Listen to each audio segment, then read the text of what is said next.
Hello everybody. So day 6 of our little Zoom Street endeavors, and yeah, going to get straight into it. Just show you the results so far pretty quick. Up 300 bucks. It's going okay. We could a lot of room for improvement, so yeah, let's get straight into it. I've also got a couple of tourneys on the side which I normally wouldn't feature, but we got Spraggy in the mix. So yeah, maybe get some clickbait views out of him, who knows. I'm just joking around. It'd be nice to feature the big 82 table though. And yeah, let's get straight into it. Just to get the tables in order, we got 10-3 on table 2. We got Queen 4 on table 1. Table 3 of Jack 6 suited. Pretty dusty group of hands to kick it off, but flop a gut shot against Spraggy. He bets big, which I like. Gonna actually check raise this combo. Actually, I'm not sure how many low equity big bets he's gonna have. Anyway, I don't want to focus too much on the tournament because this video series is a little project to see if we can make some money from Zoom 1-2 cash games. We're going to check raise the 10-7. I don't think check call is a good option. And credit to Spraggy, he does have a snap fold, which means he's having some low equity backdoor hands that he's using for a big bet, which I think is a really good strategy. When you bet big, you want to have snap folds. That's a good rule of thumb. Yeah, your whole range can't be snap folds, of course, but if you have no snap folds, then your big bets just get too equity driven. The King 9 here, I'm actually going to check back. Just unblocking the suits. We will have to continue versus a check raise on table 3 if it happens, so I'd rather keep the pot small, even though we do have decent equity. Just going to bet super small on the monotone board with range. We flop a boat over here.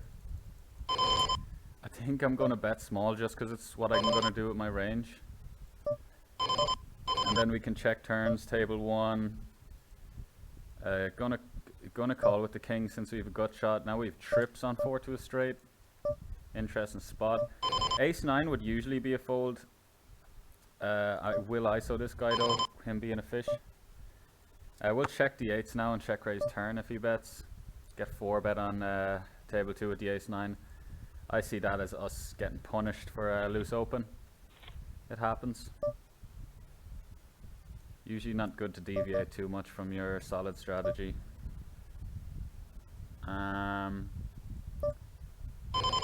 Check raise river again with the 8s is an option. We'll value bet on the bigger side with the king 9 on table 3 as 2 flush draws brick. And I'm presuming he's going to bet a lot of his straights himself. He will have some check raises on table 3. And he does have the check raise. We can now jam. He'll have some boats himself. I'm going to bet small with the 8s. Hopefully get value from like some sort of 9 or 6s or something. Maybe induce a raise. Big bet the king queen.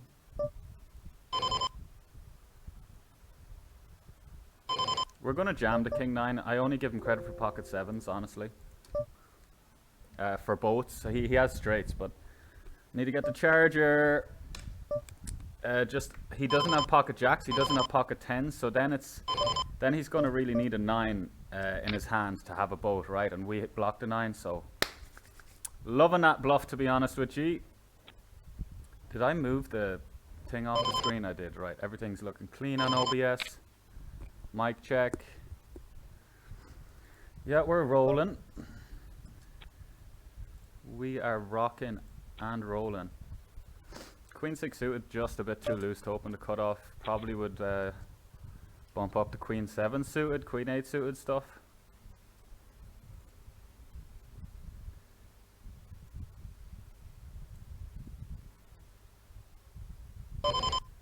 Bit of delay there on our Zoom tables.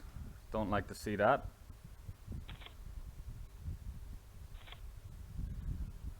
But we're all good.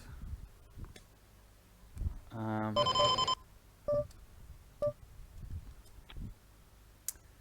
do have some other devices lying around that I should make sure the Wi-Fi's off. Okay, we got some playable hands. We can 4-bet. Wow, we have a lot of playable hands here. Randomize the Jack 9 and Queen 9. Gonna 3-bet them both, and I think calling the King Queen. We'd if we open button and the blinds 3-bet on table 3, we're gonna defend King Queen.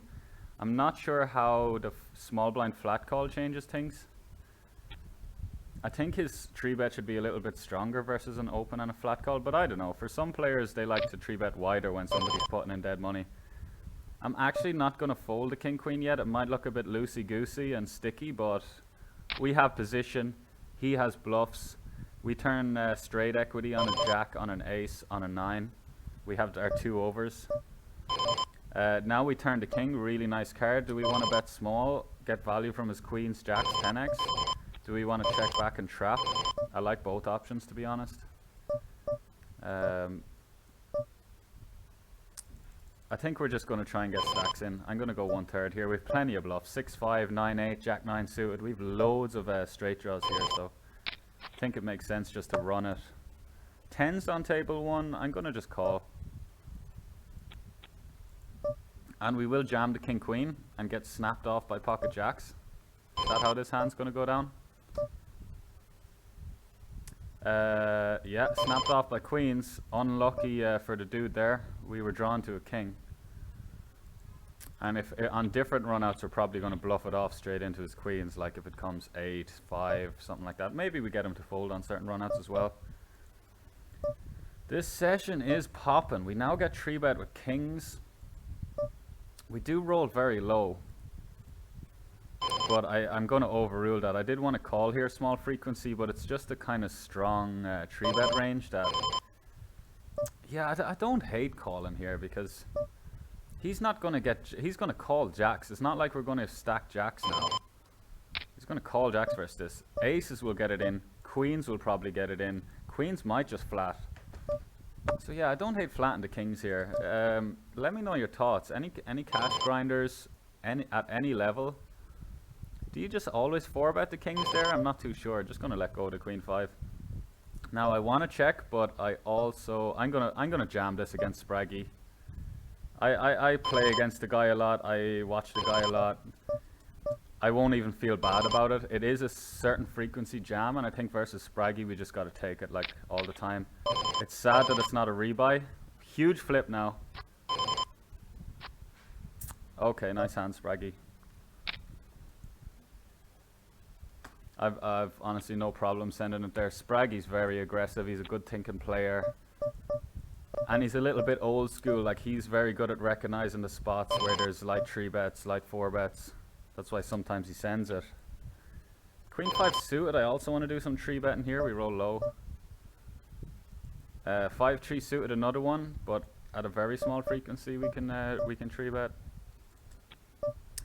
The reason so many of these hands and combos are certain frequency 3-bets is for board coverage. It's so our range is nice and balanced over different board textures. We have another ace-queen spot that we can play aggressively, but I think under the gun, with a flat, that doesn't seem super weak. I'm going to check raise the 5-3, fold the ace-queen. We've learned our lesson with overplaying ace-queen. The reason I check raise the 5-3, such minimal showdown value, and we turn straights on, or straight equity on 4s, 6, ace. It is very sad if we get 3-bet here, which is something that he could do. He's a decent reg. And we don't have a load of strong hands here. Now turning the flush, obviously loving it.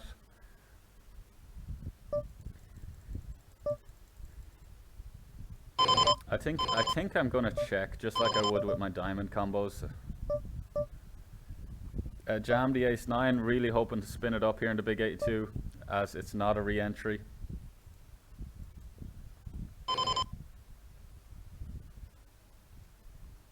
Okay, now I'm going to check raise the 5-3 as he goes super small. Hopefully he's not inducing.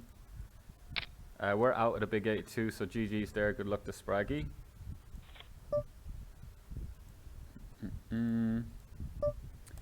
I'll be uploading this, this will be uploaded an hour after I've been playing, so I'm pretty sure Spraggy will still be streaming. He's doing a morning stream today, so yeah, go check him out after you watch this video.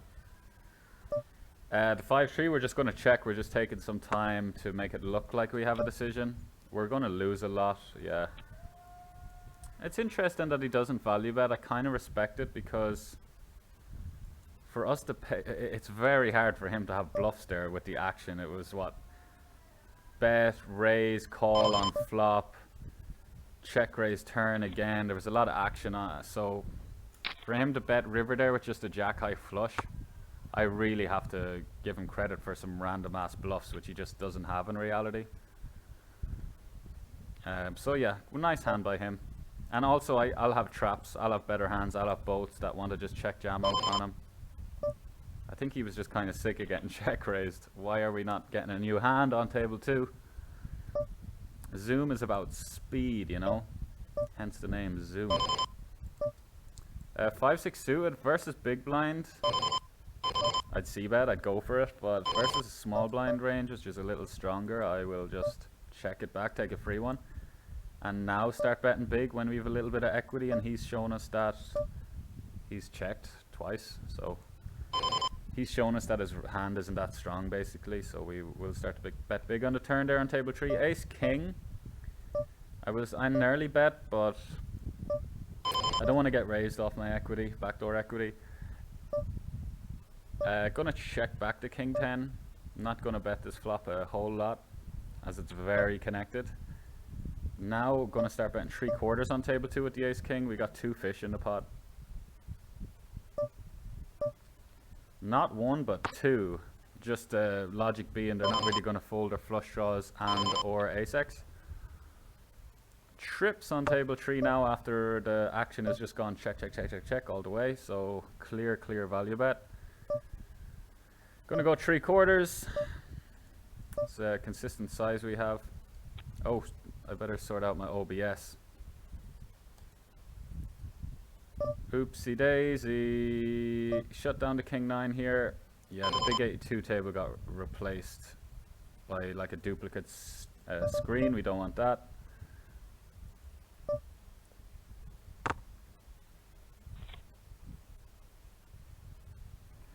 So now should have just our 3 cash tables on the screen.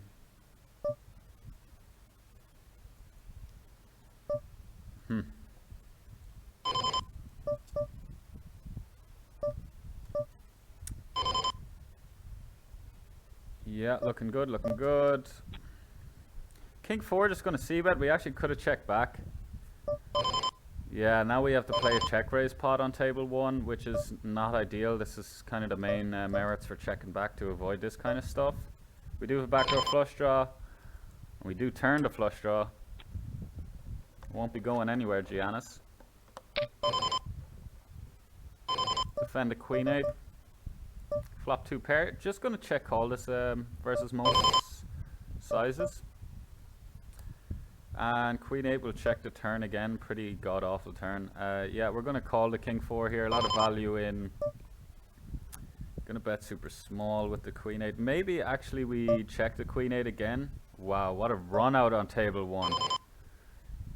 He's only really going to pay us if he is an ace himself, but he also can have a very rare. I'm going to check the queen 8 and hopefully he turns like 3s, 4s, 5s or an ace high into a bluff, which is totally reasonable now that so many hands beat him.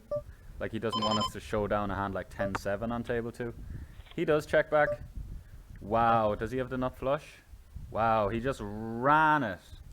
Oh, he did have a 9, but by the river he's essentially bluffing. I don't really know what he's doing by the river, but we'll take the money. It's another very fortunate run out for us, unlucky run out for our opponent. It happens. That one of our sessions we river top set of aces on a rainbow board in a spot where queen jack was the nuts, but it was like so hard for our opponent to have queen jack. And yeah, he did have queen jack and it was like a 500 big blind, insane cooler. But point being, it just goes both ways. You got to take the highs and the lows together, you know. So what's going down here? We are 15 minutes in. Opening up the ace king on table 1.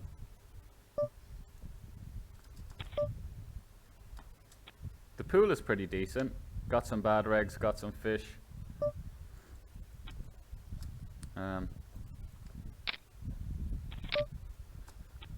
Rake isn't too high. I've been learning a little bit about rake structures across the different sites.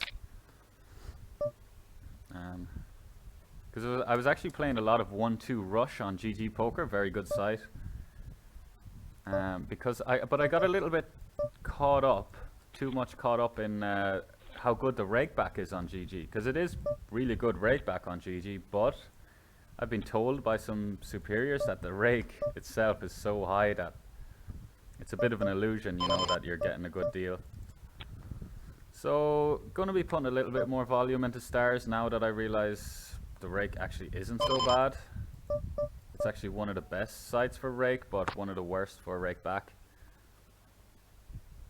If you're going to be a pro, it's something you really got to learn about, the rake environment, and most people do. It's actually, I'm going to 3-bet the 8s here and open up the kings.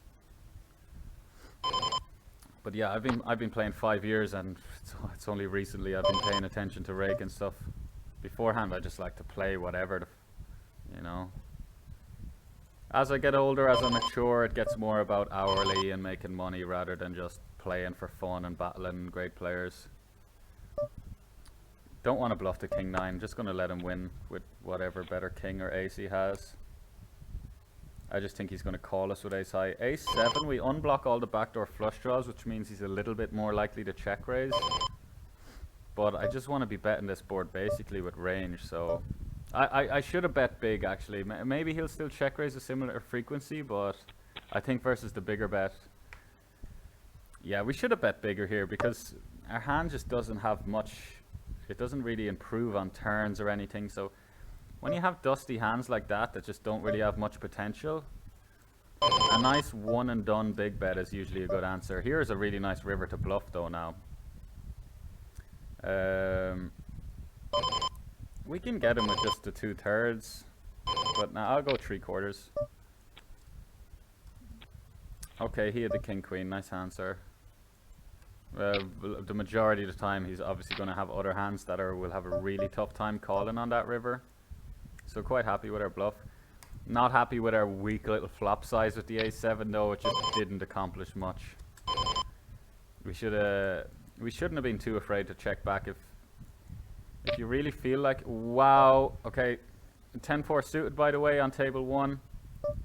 We'll be mixing a raise. I'm going to sit out because is this like okay, let me just try and focus here because I've never seen a 6x open. Oh, we've just ran kings into aces, man.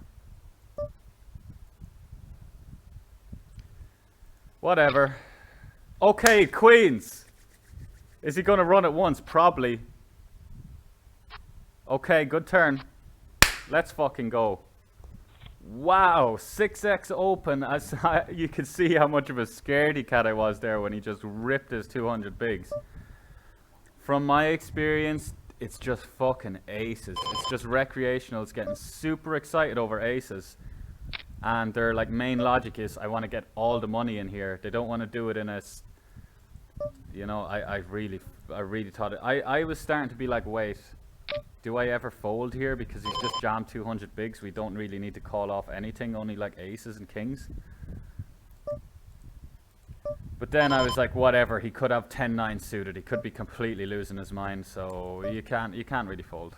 And he did have queens. Like, queens is obviously a massive overplay. I think we can all agree that we're just never really going to see jacks there, right?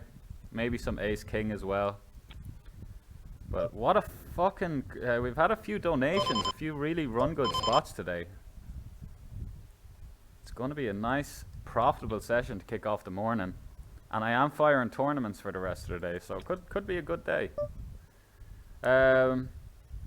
Speaking of firing tournaments, I do want to make sure that I'm not missing any of the juicy ones.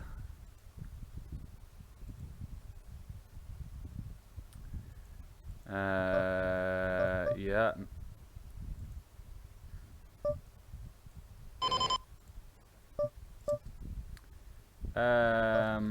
King 5 suited, open it up. We'll see about the queen 10. Target some auto folds. Even though our suits were pretty bad for betting that board.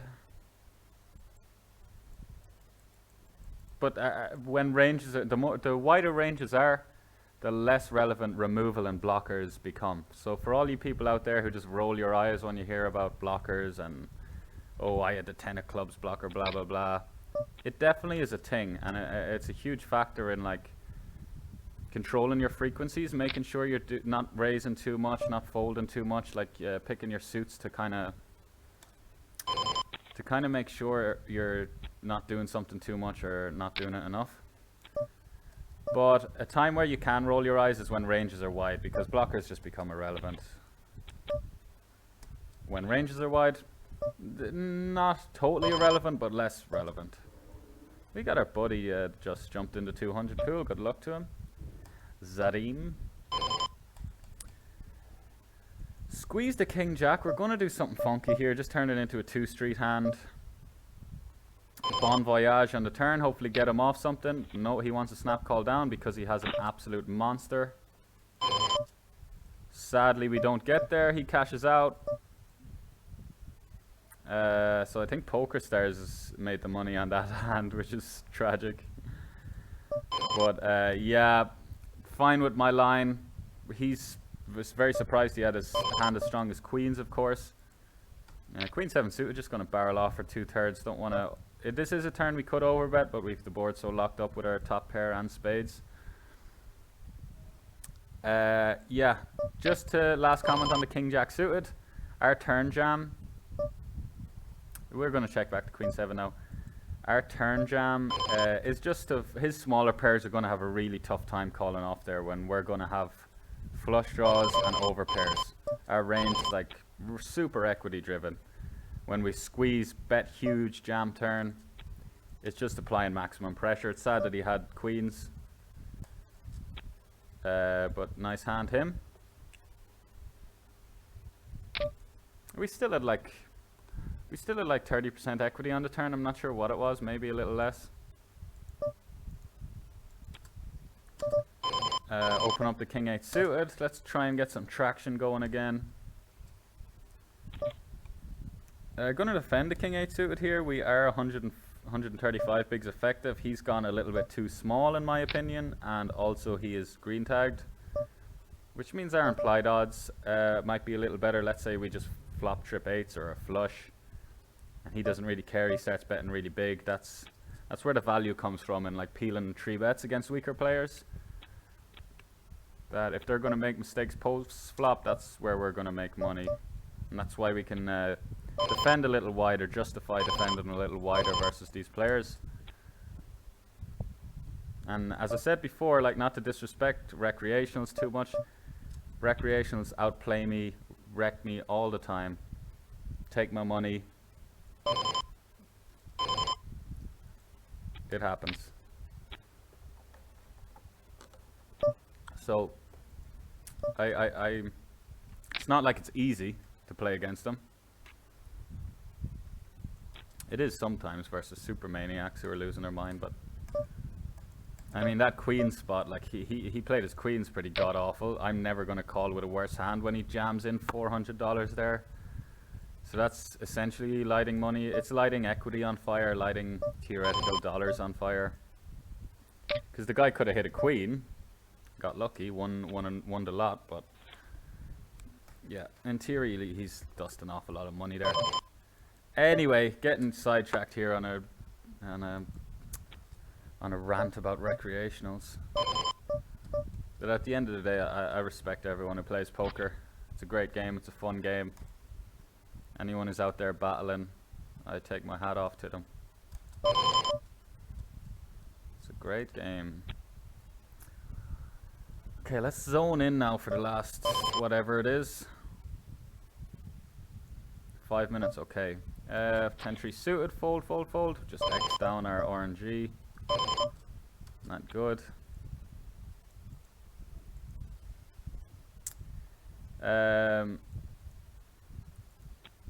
So I'm gonna use the. Oh no, actually, I'm not gonna talk about that too much. Not that anyone, not that many people are watching, and anyone's gonna like take advantage of my thing. But when I don't have the random number generator, I do like to use the clock, the time. And I use it in a very simple way, that if somebody else knew about my little system using the clock for a randomizer, they'd probably be able to own me a lot just by looking at the clock themselves. So yeah, I don't want to give away my... You don't know what time of the day is anyway. Okay, he's got the free roll on table 2. Thankfully we brick it. King 8 suited, just going to defend. Multi-way. We could have went for a badass squeeze, but I think that's just deviating too much from theory. The 5s will actually go ahead and 3-bet. I don't want to fold 5s on the button versus cutoff, and I don't want to call. Calling is okay, but we just condense our range, turn our hand a little bit face up. We cap ourselves extremely. Backdoor and trips here, going to bet 1/4 and hopefully get paid by something. Yeah,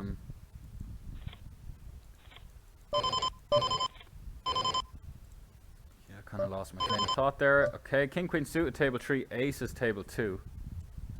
Hopefully we're going to get some action. This is a decent spot to check back with the aces. I am going to take it. We have the ace of diamonds, which means we need less protection, and it also means he's got less hands that can call. He's got a 5x advantage, so he's got more trips than us. Oh, we're lagging out a little bit there. That's not what you want to see. And gonna go for 40% on the turn here. Try and make it look like we're protecting a good ace high or something like that. We get no action anyway. He was just probably absolutely dead with a hand like king 8. And that's one of the functions of us checking back aces there. We let him catch a pair when he's just dead and pay us off a couple of streets of value potentially. Turn comes, if he's got like a queen jack type hand, he's just like dead on the flop to runner. So letting him turn top pair is very valuable when we have aces, of course. Something that needs to be done, I guess. A little bit of an indie check back on table 1 there, but I didn't feel like we were going to get paid by worse. But I think we should have went for a little bit of value, just slightly distracted. As I do have aces in a big spot in one of my tournaments.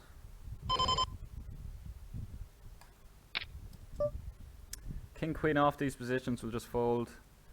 6-2 suited, I think we just pure call. Versus small blind, we flop 2 pair, which is spicy. In position. Do we bet small, hope to get check raise, start betting big, start betting half pot? I think half pot fits nicely into this texture in these positions. Fucking very nice turn. I think we'll whack out half pot again. It's also a size that can induce, which is nice. Or a size that he'll just value raise some flushes against. King queen here, I actually am gonna call.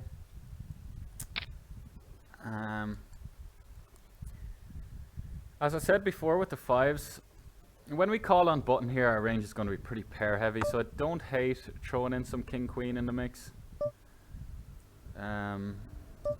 Just feels a little bit too loose to 3-bet these positions, but I think it is fine. I think king queen off button versus low jack. Gonna defend the queen 8 suited on table 1, by the way. King queen off button versus low jack is a mix between call and 3-bet, and I'm pretty confident that's the equilibrium. That's what we're supposed to do. Now we're just going to give it to him. Yeah, we have 2 overs, but he can actually have a hand like ace king ace queen himself, which means when we hit our card we can get some trouble. Very interesting 10% c-bet by big blind here, by Welcome to LA. Like I said, a decent reg.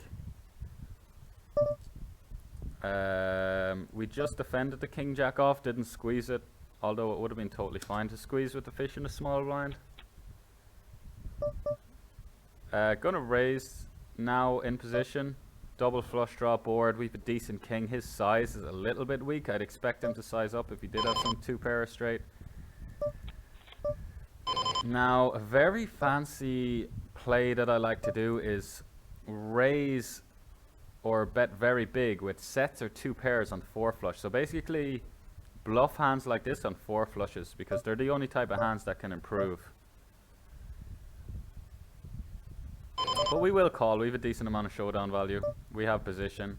Absolutely shocking river on table 2. We do have the jack of diamonds, but it's the bare minimum of relevance. So just gonna fold. Really nice play if he's just like led queen jack of spades on the river or whatever like missed draw he had on the turn. Very likely he just had it, but very effective bluff if he just leads on that 4 straight flush river. That the hand that just went down on table 2. I think we show down queen 8. I mean, he's bet 10% on a flop, 1/3 on the turn. It's really weird to try and put him on anything. I'm thinking like 10 or jack of clubs, maybe some bluffs. I don't know. He just had the nuts. Wow, he was. Wow. Okay. So the super small 10% c-bet size was just he had the bazookas and he was trying to keep us in / trap / induce us. The turn he bets 1/3, he's basically doing the same thing, and it nearly fucking worked. We nearly wanted to bluff 2 pair on the turn. If we were out of position, we probably would have. It's just the fact we had position. We're not really going to have many raises there, if any, in position on the turn. But yeah, nice hand by that guy. We might need to upgrade him to the old red tag. Like, I have a tag for regs, which is yellow, and then I have a red tag, which means they're kind of better than your average reg. I think at this point he deserves it. I haven't seen him do anything amazing, but he's just kind of consistently playing spots very nice. I think this welcome to LA guy from Russia. 9-8 suited, we can play this as a check raise to avoid start bluffing the 8-7 now. We didn't really need to go half pot. 1/3 would have been fine with the 8-7. I don't think we've showdown value. Deciding whether to check raise or open ender or not. Just going to check call. If turn goes check check, the 10-5 suited could be a continue as well, because we turn straight draws on a 2, a 4, a king, a jack, turn equity on diamonds. But our backdoor draws can just be dominated there. That's the problem. Gonna bluff the 8-7 now that 4 clubs roll off. Fold the 9-8. Pretty simple. Nice to get the 8-7 through. We can get him off some better pairs there. King 9 suited. Gonna open it up. Okay, going to sit out. We're gonna sit out next hand and 3-bet the kings. Hopefully, and king 9 suited. Kind of want to get funky, but it's just a pure fold versus a 3-bet, so we'll stick to it. Hopefully, we get some spice going with the kings, as it's the last hand of our session today. 4-bet. I really think we should call if he 4-bets. He defends our 3-bet though. He defends our 3-bet.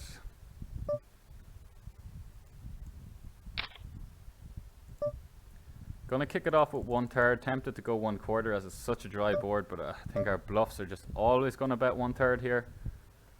1/4 would nearly look stronger here in my opinion. Okay. We now lose to 3 combos queen jack suited, but not to worry. The good thing about this turn is it gives us a lot of natural turn barrels. Ace king, ace 10, king 10, 10-9 suited, clubs, ace 5, ace 4. We're going to have so many bluffs here. I expect him to never fold a queen, but probably just had a hand like 7s that couldn't continue. Anyway, pretty good session, pretty fun one. My head was spinning at times with all our spots, but I'm happy with how it went. Pretty happy. Let's just get the results up on screen here. It's not always the easiest thing. Dun, dun, dun, dun, dun. They are not refreshed yet. We're about to give them a refresh now. So 5 days in on our challenge, we are up 300 bucks after day 6. Drum roll, please. Oof, big session today. Big session today. Up about 600-700 bucks. I'm gonna put it there above me in the edits, so you know exactly once I crunch the numbers. So that's that's 6 days of grinding, half hour each day, and we're up $1,000. And bear in mind, we actually were down 400 for the year on 1-2 Zoom before when I started this challenge on the first day. So we were at a disadvantage. But so yeah, that's 1,400 over 6 sessions, over 3 hours work. Now we're running pretty hot over a few of those sessions. Definitely these numbers are above expectation, but you know, you love to see it. You love to see it. And I'm gonna be going on holidays soon. I'm grinding a lot of tourneys lately, so can't really promise. Or soon there will be a few days of like me not uploading, but whatever. Hope you've been enjoying it so far.